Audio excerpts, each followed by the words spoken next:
এইসব করে পুরুলিয়ার লোককে আটকাতে পারবে না। এই জয়পুরে আমাদের দুজন কর্মীকে গুলি করে খুন করা হয়েছিল 18 সালে। আপনাদের মনে আছে পঞ্চায়েত নির্বাচনে 2018 সালে নিরঞ্জন গোপ এবং দামোদর মন্ডল সবাই মিলে বলুন, নিরঞ্জন গোপ অমর রহে, দামোদর মন্ডল অমর রহে। নিরঞ্জন দামোদর তোমায় ভুলছি না, ভুলবো না। নিরঞ্জন দামোদরের রক্ত বিজেপির সরকার হবে। আপনারা শুধু দেখতে থাকুন। পুরুলিয়া তো আপনারা আগেই সরকার বানিয়ে দিয়েছেন, আমাদের রাজ্যের লোক পারেনি। পুরুলিয়ার দেখানো পথে পশ্চিমবঙ্গের সবাইকে হাঁটতে হবে আগামী দিনে। এখন আঙুল কামড়াচ্ছে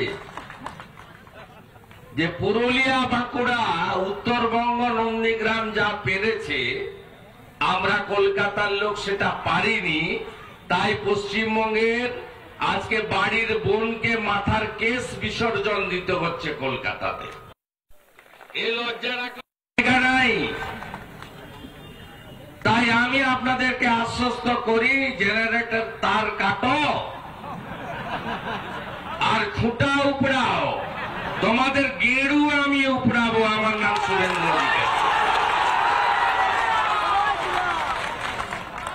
মান্যবর জেলা সভাপতি বিবেক রাঙ্গা, মান্যবর সাধারণ সম্পাদক পশ্চিমবঙ্গ প্রদেশ বিজেপি, লোকপ্রিয় সাংসদ তরুণ নেতা জ্যোতির্ময় সিং মাহাতো, বিভাগ কনভেনার যার নেতৃত্বে আমরা 18, 19 এমনকি 21-এর নির্বাচনেও ভালো ফল করেছি, বিদ্যাসাগর চক্রবর্তী, প্রাক্তন সাংসদ বর্তমান বিধায়ক, এলাকার বিধায়ক, বিশিষ্ট শিক্ষক নরহরি মাহাতো, আদিবাসী সমাজের নয়নের মণি, বর্ষিয়ান নেতা বিধায়ক কমলাকান্ত হাঁসদা, সংগ্রামী নেতা পুরুলিয়ার বিধায়ক সুদীপ মুখার্জি, বলরামপুরের লোকপ্রিয় নেতা এবং বিধায়ক বানেশ্বর মাহাতো, বাউরি সমাজের প্রাণপ্রিয় নেতা পাড়ার বিধায়ক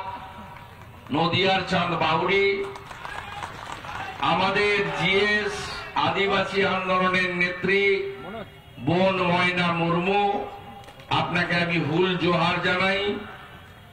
আমাদের সঞ্চালক এবং অ্যাক্টিভ জিএস জেলা কমিটির শঙ্কর মাহাতো,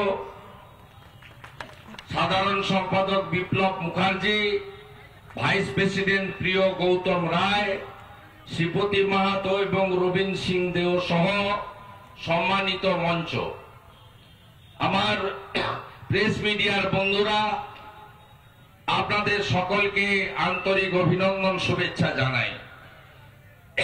আমাদের 1882টি বুথ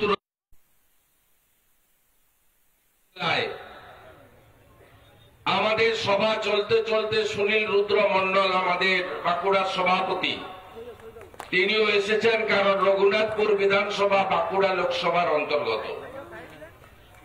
আপনারা জানেন যে 1882 বুথের মধ্যে মিডিয়া থাকলেও বলতে আমার আপত্তি নেই যে প্রায় 1700-র কাছাকাছি বুথে ভারতীয় জনতা পার্টি তার শক্তিশালী বুথ কমিটি তৈরি করতে পেরেছে। এবং আজকে বুথ সশক্তিকরণের পরে আপনাদের আজকের যে বর্ধিত কর্মী সভা, এটা কার্যত জনসভাতে পরিণত হয়েছে। এবং আপনারা এমন একটা সময় এখানে এসেছেন উজ্জীবিত হয়ে, যখন গোটা ভারতবর্ষে আমরা বলিনি, এই চোর মমতারা বলেছিল যে সেমিফাইনালের ভোট হচ্ছে 4টি রাজ্যের নির্বাচন। 4টি রাজ্য তেলেঙ্গানা, ছত্তিশগড়, রাজস্থান এবং মধ্যপ্রদেশের। আমরা জানি যে মোদিজি ছিলেন, আছে, থাকবেন।